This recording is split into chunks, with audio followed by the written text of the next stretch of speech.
Welcome to RamblinWreck.com with Athletic Director Mike Bobinski. I'm Brandon Gaudin, and this is the second time that we've done this, Mike, and I want to address that in a second. But for those who aren't aware of what's going on, of course, Mike's going to answer these questions on the video. If you're watching on YouTube, you can go to RamblinWreck.com. There's also some other questions that fans have submitted that Mike has typed out answers to. So we didn't get to all the responses in this video, but they are on the website, so go there as well. And I just want to start in general with you and I having these video sessions. It's something that both of us wanted to do, the athletic department wanted to do.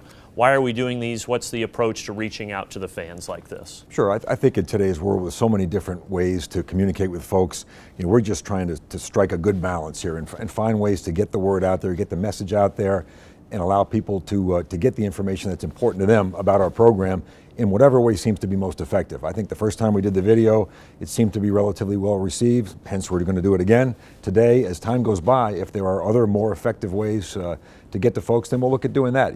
I get out and speak to a lot of different groups, a lot of different folks around town and beyond, but I clearly don't touch everybody, and this is one way to at least make that information available to folks in hopefully a usable way.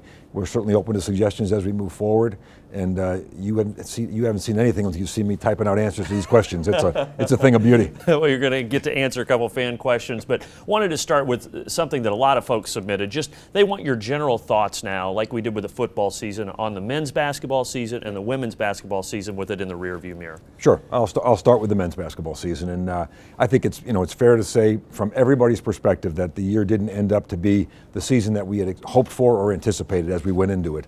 I think we all felt like we had an opportunity to be a postseason type team this year. Be able to play at some point in the postseason.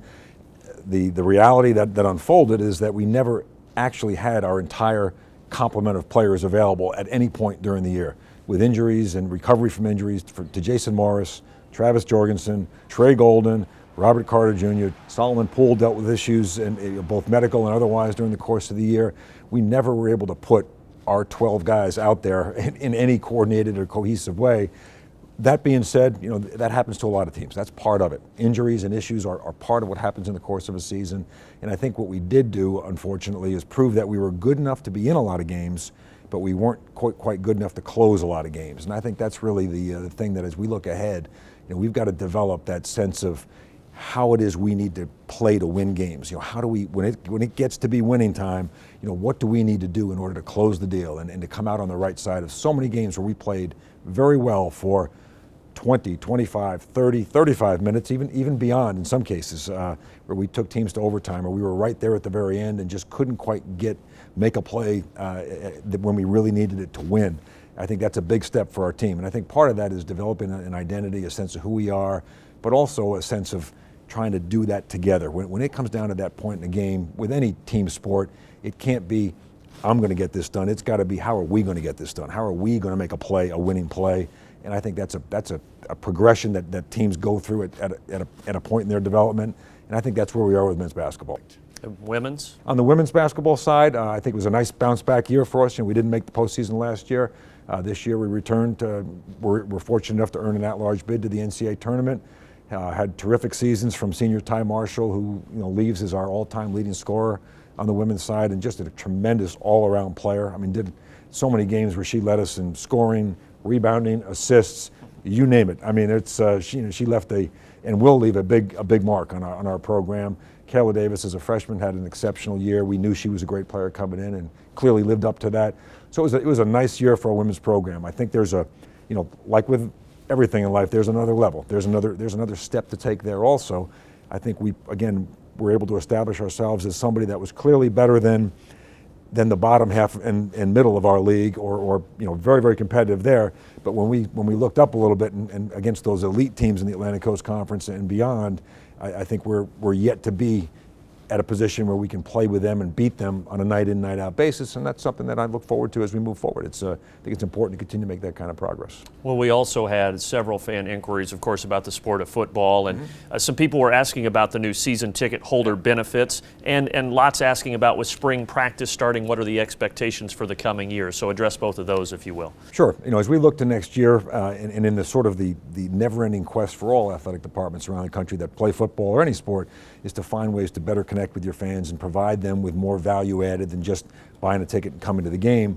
We did a lot of work internally. A lot of our folks here, our team, our marketing team, our Aspire outbound sales force, with all the experience that they bring to the table, had a lot of conversations about things we might be able to do to provide our fans and our ticket holders with a little richer experience. And I think it's been very well received to this point. We're excited about the early response. I think one of the things that people have really sort of latched on to is an opportunity for some enhanced tailgating and pregame hospitality and entertainment experiences, and we're really working through the final details of that now. But think it'll be really nice. It's part of the whole college football thing is having that, making that day of it, and I think that's something that we have pockets of it here in and around Georgia Tech. Maybe we don't have it as to the extent that we could and would like to, and I think people have really responded, at least very positively initially, to the chance to do that in sort of a efficient sort of turnkey way. And we're looking forward to, again, that rolling out here and seeing folks take advantage of it. So all that's very, very good. Spring ball started yesterday. Hard to believe. So yeah, it's hard to believe in one way, but it's a great time because spring football is a real chance for player development and sort of team development, things that you don't get to do when you're preparing for a season and then obviously preparing for a game on a week in, week out basis. In spring you can really break it down to really make those fundamental gains and fundamental improvements that can really take a team from where they were to where they want to get, and also at the same time allow people a chance to really compete for spots that may be open. Obviously we lost some, as every team does during the course of a year. You lose some key guys, Jeremiah Atachu, guys like that some big shoes to fill, and so there'll be some, I think, very healthy competition during the spring, and I'm excited about that. Looking forward to seeing it. We've got the quarterback situation to deal with, and while Justin Thomas is clearly a guy that's been on the field and done some things, I think that will be also a very significant competition and a chance for him to really grow into it and hopefully take that position and run with it. Let's go now to a couple specific fan inquiries that we got. Those were some of the general topics that several people sent us. And again, go to RamblinWreck.com for more of Mike's answers in typed out form. But this question from Michael in Chicago: what is your performance review process for all coaches following each season? What do you look at, your main focus in general?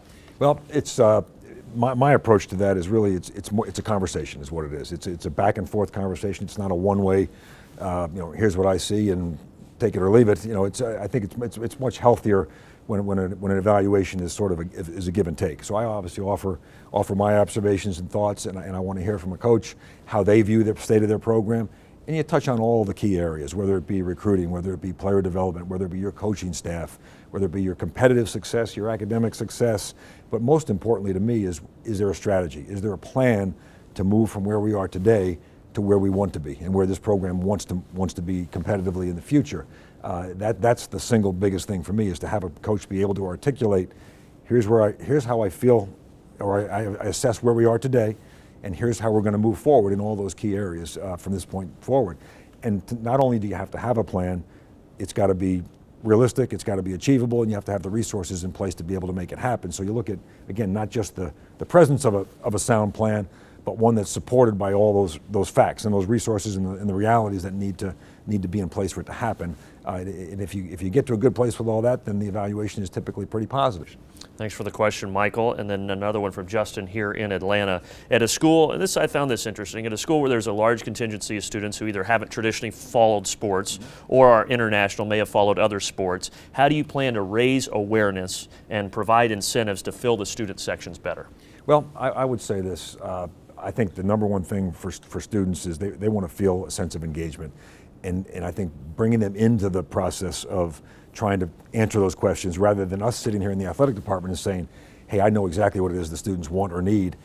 We don't know that. I don't know that. Our staff doesn't know that. We need to hear from the students what it is they want from our athletic program, what makes them feel good about their involvement and their engagement. And again, the good news for us, our football season last year, basically bucking the national trend of declining student attendance, we actually bumped up a little bit. We actually had a very strong year from a football perspective. I would tell you, in basketball, we were spotty. We weren't as good as I would like us to have been, either on the men's or women's side, and so that's something that we really want to focus on next year as we move ahead. But I think, again, bringing bringing the students into the process, staying close to our student leadership, which is very strong here at Georgia Tech. Our kids are sharp, they're great, they're very active as a student government, and I think making sure that we have them part of that process, and then doing some unique things. Last year we had an international student football clinic, which was a really well-received event out in the field here, and I remember seeing the video of that, and our players got a kick out of it. I think the students that took advantage of it got a kick out of it, and that last year it was done for international undergraduate students. This year we're going to invite graduate and undergraduate international students that maybe want to get a taste of American football and what it's like, and get a feel for it, so that when the season comes around, they'll be more interested in being part of our student following. So I think there's a lot of different ways to go at it, but I like where we are. We're not in that desperate situation that maybe some schools are, but obviously room to grow and get better.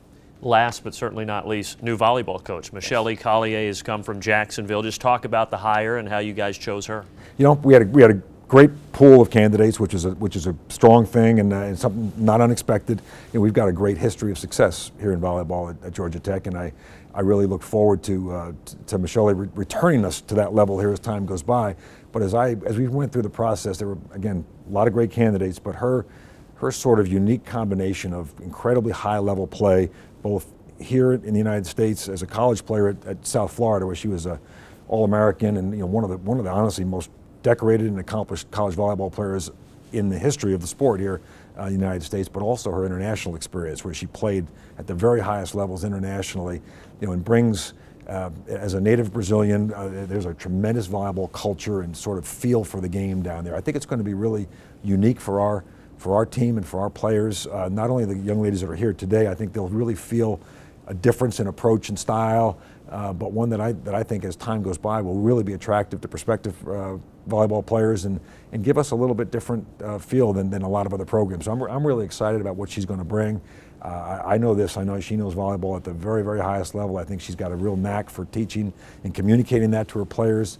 And I think she's going to create an environment in the gym that I think our players will really be responsive to and really enjoy getting in there again and restoring that luster to Georgia Tech volleyball. So very excited about her joining us. All right. Well, for more, again, of your questions that Mike answered, go to ramblinrec.com. And stay tuned in the future. We're going to continue to do more of these, and we want to hear from you. So stay tuned to ramblinrec.com. When these mailbag segments pop up, always feel free to send Mike your questions, and we'll do our best to get them addressed. For now, for Mike Bobinski, I'm Brandon Gaudin. Thanks for watching.